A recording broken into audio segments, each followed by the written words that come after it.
Hello, ഇന്നത്തെ വീഡിയോയിലേക്ക് സ്വാഗതം കേട്ടോ. ഇന്നത്തെ എല്ലാവരും നോമ്പറന്നില്ലേ? എല്ലാവരും നോമ്പറന്ന് വിചാരിക്കണം. ഗുഡ് മോർണിംഗ് വീഡിയോ ഒന്നല്ല, ജസ്റ്റ് ഒരു വീഡിയോ ഇടാമെന്ന് വിചാരിച്ച്. അതൊരു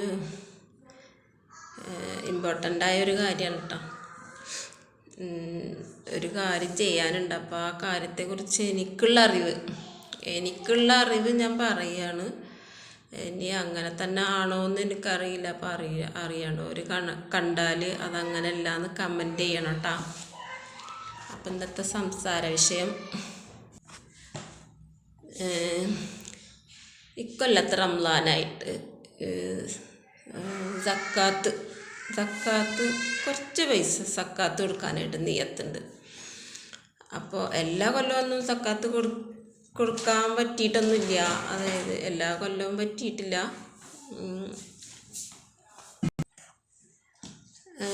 വലിയ എമൗണ്ടായിട്ടൊന്നും ഇതുവരെ കൊടുത്തിട്ടുമില്ല, അതിനുള്ള കഴിവുമില്ല. ഇപ്പോൾ ഒരു നെയ്യത്ത് ഉണ്ടായതാണ്. കുറച്ച് പൈസ സക്കാത്ത് കൊടുക്കണമെന്ന് നെയ്യത്ത് ഉണ്ടായിരുന്നു കേട്ടോ, ഉണ്ട്. അപ്പം അത് കൊടുക്കാനായിട്ടാണ്, കൊടുക്കണമെന്ന് ആഗ്രഹിക്കുന്നുണ്ട്. ഇപ്പോൾ ഈ റംസാനെ കൊടുക്കണം എന്ന് ആഗ്രഹിക്കുന്നുണ്ട്. അപ്പോൾ അത് ആർക്ക് കൊടുക്കണം എന്നതാണ് ഇപ്പം എൻ്റെ ഒരു സംശയം. ആർക്കാണ് സക്കാത്ത് കൊടുക്കാൻ വാങ്ങാൻ അർഹതയുള്ള ആൾക്കാരാരാണെന്നാണ് ഇപ്പോൾ ഞാനിപ്പോൾ ഇവിടെ ഒരു സംശയമായിട്ട് ചോദിക്കുന്നു കേട്ടോ. അപ്പോൾ എൻ്റെ ഒരു ധാരണ എന്ന് വെച്ചാൽ, സക്കാത്ത് വാങ്ങാൻ അർഹതപ്പെട്ട ആൾക്കാർ എന്ന് പറഞ്ഞാൽ ഒന്നുകിൽ യതീമായ മക്കൾക്ക് യതീമായ മക്കൾക്ക്, അല്ലെങ്കിൽ വിധവയായ ദാരിദ്ര്യം അനുഭവിക്കുന്ന ഒരു സ്ത്രീ, അവർക്ക്, അല്ലെങ്കിലല്ല അവരും യതീമായ മക്കൾക്കും, പിന്നെ രോഗങ്ങൾ കൊണ്ട് ബുദ്ധിമുട്ടുന്ന ആൾക്കാർക്ക്, പിന്നെ പെൺമക്കളെ കെട്ടിച്ചിട്ടുള്ള കടങ്ങളും ബാധ്യതകളൊക്കെ ഒരുപാട് ഉള്ള ആൾക്കാർക്ക്, അങ്ങനെയുള്ളവർക്കാണ് സക്കാത്ത് വാങ്ങാൻ അർഹത. അതായത് ഞാൻ കൊടുക്കുമ്പോൾ വാങ്ങാൻ ഉള്ള അർഹത ഉള്ള ആൾക്കാർ അവരാണെന്നാണ് എൻ്റെ ഒരു അറിവ് കേട്ടോ. അതായത് യതീമായ മക്കൾ, വാപ്പമാരില്ലാത്ത മക്കൾക്ക് അതിന് അർഹത ഉണ്ട്, അത് വാങ്ങാൻ അർഹത ഉണ്ട്.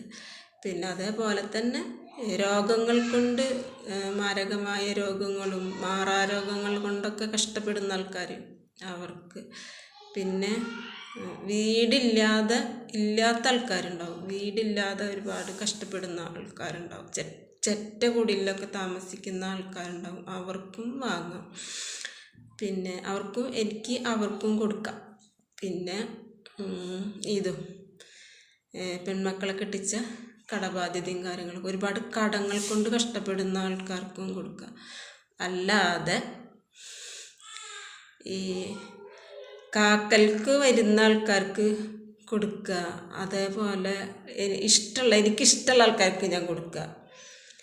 അതേപോലെ പിന്നെ എപ്പോഴും എൻ്റെ വിളിപ്പുറത്തുള്ള ആൾക്കാർക്ക്, അങ്ങനെ പറഞ്ഞാൽ നമ്മുടെ ഇപ്പോൾ എന്നെ ചുറ്റിപ്പറ്റിയിട്ട് ഇങ്ങനെ എൻ്റെ ഇഷ്ടക്കാരുണ്ടാവുമല്ലോ, എനിക്കിഷ്ടമുള്ള ആൾക്കാരുണ്ടാവുമല്ലോ, അവർക്ക് കൊടുക്കുക.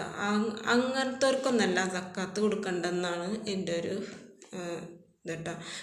ആർക്ക് വേണമെങ്കിലും കൊടുക്കുക, അതൊന്നും സക്കാത്തിൽ വിടില്ല. അത് നമ്മൾക്ക് ഇഷ്ടക്കാർക്ക് കൊടുക്കണതും നമ്മുടെ കാക്കൽക്ക് വരുന്നവർക്ക് കൊടുക്കണതൊക്കെ ദാനധർമ്മങ്ങൾ, അത് വേറെ വകുപ്പാണ് അല്ലേ, അത് കൊടുക്കാം. അല്ലാതെ എൻ്റെ എന്തെങ്കിലും കിട്ടാൻ വേണ്ടിയിട്ട് എന്നെ ചുറ്റിപ്പറ്റി നിൽക്കുന്ന ആൾക്കാർ, അവർക്കല്ല സക്കാത്ത് കൊടുക്കേണ്ടത്. അതേപോലെ എൻ്റെ ഇഷ്ടക്കാർക്കും അല്ല സക്കാത്ത് കൊടുക്കേണ്ടത്. പിന്നെ സക്കാത്ത് കൊടുക്കുമ്പോൾ എല്ലാവർക്കും അത് അങ്ങോട്ട് കൊണ്ടു കൊടുക്കണം. അർഹതപ്പെട്ട ആൾക്കാർക്ക് നമ്മൾ അങ്ങോട്ട് കൊണ്ടു കൊടുക്കണം എന്നാണ് അറിവുള്ള ആൾക്കാരൊക്കെ പറഞ്ഞ് ഞാൻ കേട്ടിട്ടുള്ളത്.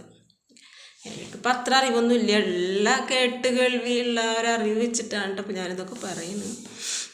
അപ്പോൾ ഇപ്രാവശ്യമാണെങ്കിൽ ഒരു നെയ്യത്തുണ്ട്, അത് ഇപ്രാവശ്യം കൊടുക്കണം എന്നുള്ള ഒരാഗ്രഹമുണ്ട്. അപ്പോൾ അതിനെപ്പറ്റി ആർക്കാണ് കൊടുക്കേണ്ടത് എങ്ങനെയാണെന്നും അറിയില്ല എന്ന് പറഞ്ഞാൽ എങ്ങനെയൊക്കെയാണ് അറിവ്. അപ്പോൾ അത് അങ്ങനെ തന്നെ ആണെന്നാണ് എൻ്റെ വിശ്വാസം. ഇനിയിപ്പോൾ അങ്ങനെ അല്ല എന്നുണ്ടെങ്കിൽ നിങ്ങൾക്ക് അറിവുള്ള ആൾക്കാർ കേൾക്കണമെന്നുണ്ടെങ്കിൽ അവരൊക്കെ ഒന്ന് കമൻറ്റ് ചെയ്യണം കേട്ടോ. അങ്ങനെ ഇന്ന ആൾക്കാർക്കാണ്. ഇപ്പം ഞാൻ നേരത്തെ പറഞ്ഞല്ലോ, യത്തീമായ മക്കൾ, മാരകമായ രോഗങ്ങൾ കൊണ്ട് കഷ്ടപ്പെടുന്ന ആൾക്കാർ, പിന്നെ പെൺമക്കളെ കെട്ടിച്ചിട്ട് കടബാധ്യത ആയിട്ട് കഷ്ടപ്പെടുന്ന ആൾക്കാർ, പിന്നെ വീടില്ലാതെ ചെറ്റക്കുടിലൊക്കെ താമസിക്കുന്ന ആൾക്കാരുണ്ട്. അവർക്കൊക്കെയാണ് നമ്മൾ സക്കാത്ത് കൊടുക്കേണ്ടതെന്നാണ് എൻ്റെ ഒരു അറിവ് കേട്ടോ. അപ്പോൾ അതാണ് ഇന്നത്തെ വിഷയം. സക്കാത്ത് കൊടുക്കുമ്പോൾ അത് അവൾ എൻ്റെ അടുത്തേക്ക് വന്നിട്ടില്ല, അതുകൊണ്ട് ഞാൻ കൊടുത്തില്ല, അല്ലെങ്കിൽ അവൻ എൻ്റെ അടുത്ത് വന്നില്ല, അതുകൊണ്ട് ഞങ്ങൾ കൊടുത്തില്ല, അങ്ങനെ പറയുന്നത് ശരിയല്ല എന്നാണ് എൻ്റെ ഒരു അഭിപ്രായം. എന്തൊരു 10 രൂപ 20 രൂപ നമ്മൾ കൊടുക്കുക. സക്കാത്ത് റംസാൻ മാസത്തിൻ്റെ സക്കാത്ത് നാളിൽ 27 പൈസ കൊടുക്കുമ്പോൾ അത് നമ്മുടെ കാക്കൽ വന്ന് വാങ്ങിക്കണം, നമ്മൾ വാശി പിടിക്കാൻ പാടില്ല.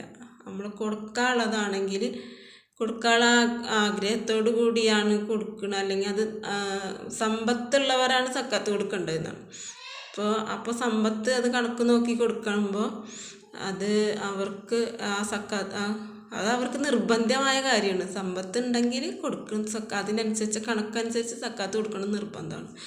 ആ നിർബന്ധം അവർക്ക് നിർബന്ധമായ ഒരു കാര്യം അവർ ചെയ്യണേന് വാങ്ങിക്കണത് അവരെ കാക്കലേക്ക് ചെന്നാലേ, എൻ്റെ കാക്കലേക്ക് വന്നാലേ ഞാൻ കൊടുക്കുള്ളൂ എന്ന് വാശി അത് പാടില്ല എന്നിട്ടോ ഞാൻ പഠിച്ചിട്ടുള്ളത് അങ്ങനെയാണ്.